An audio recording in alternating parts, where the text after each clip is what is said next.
Singapore is often described as one of the world's most popular expat destinations. Safe, modern, efficient, and buzzing with energy. It's a place where futuristic skyscrapers stand beside traditional shophouses and where East truly meets West. But let's be honest, no city is perfect. For every expat who thrives in Singapore's fast-paced lifestyle, there are others who quietly struggle with the cost, the climate, or the culture. Some find themselves frustrated, and yes, a few even decide to pack up earlier than expected. That's why in this video, we'll dive into the top 10 pet peeves expats say make them think twice about living here, shared in their own words, their own experiences, and their own stories. So if you're curious about what it's really like to live in Singapore as a foreigner, stay tuned, because what you hear might just surprise you.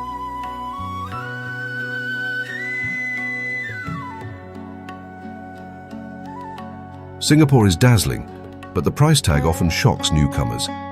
Imagine stepping into a grocery store and realizing your favorite cereal costs double what you paid back home. Rents soar into the thousands, and dining out, even at a casual cafe, adds up quickly.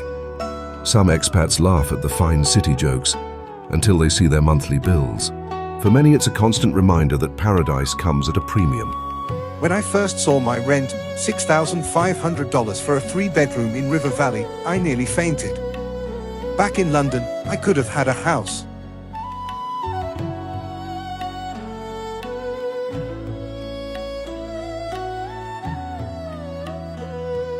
Backyards, wide kitchens, spare rooms, things many take for granted, often disappear in Singapore.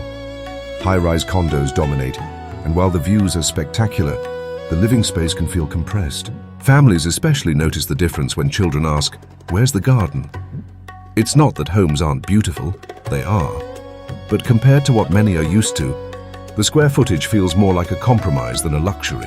Our condo is beautiful, but my kids ask where the garden is. Back in Perth, they had a yard. Here, it's just the pool deck.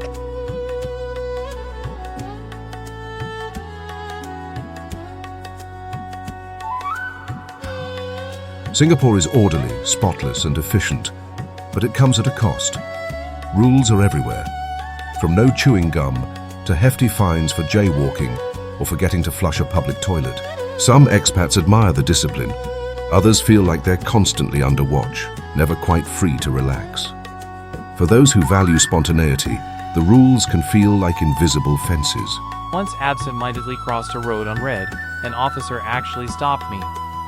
It felt like I was back in school.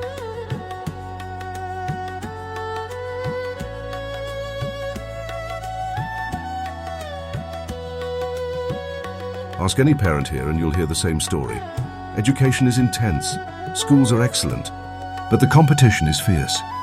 Tuition classes, enrichment programs, and endless exams weigh heavily on children and on their parents.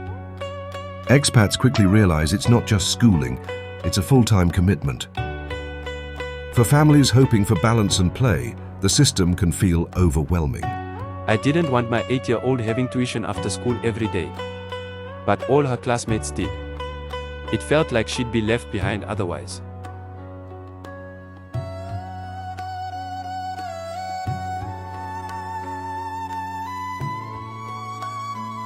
Work here moves fast.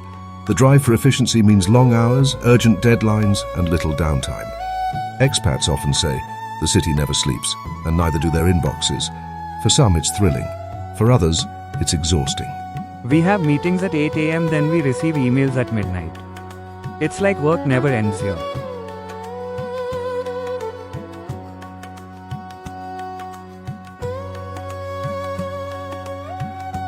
Singapore's MRT is sleek, clean, and generally reliable. But if you live in the outskirts, commuting can test your patience. Packed trains, long bus transfers, endless COE costs alone hitting 6 figures. Many expats give up the dream of driving altogether. What's left? MRT cards, ride-hailing apps, and a constant calculation of whether convenience is worth the cost. And if you think owning a car is the solution, brace yourself. The price of a basic family sedan can rival a luxury car in Europe or America. In Munich, I drove a BMW. Here, I can't even afford a Corolla. Even then, With the current prices, I don't think I ever will in Singapore.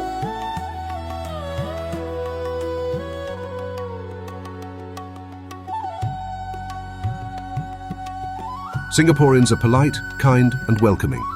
Yet building deep friendships can take time. Expats often find themselves orbiting in expat circles, while locals maintain long-standing networks from school or national service. It's not hostility, it's just social reality. For some, this makes Singapore feel less like home and more like a station you pass through. People are friendly at work, but outside, it's tough. I've lived here 3 years and still mostly hang out with other foreigners.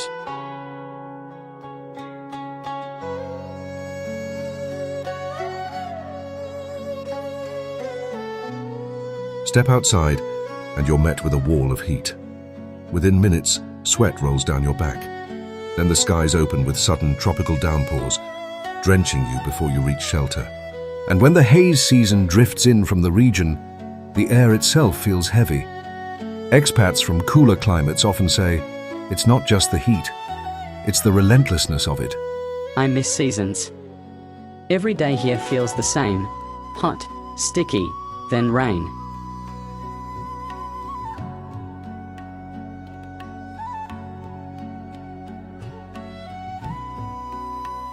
Singapore sparkles with wealth, but scratched beneath the surface and inequality is clear. Foreign professionals enjoy condos and clubs, while migrant workers live in cramped dormitories, often unseen. Helpers carry groceries while families relax at the pool. Expats sometimes describe it as living in a bubble, privileged but uneasy. It's a contrast that's hard to ignore once you've noticed it. It's uncomfortable sometimes seeing helpers sitting by the side, minding the child, or looking after their things while the employer and his or her family are dining. It makes you reflect on privilege.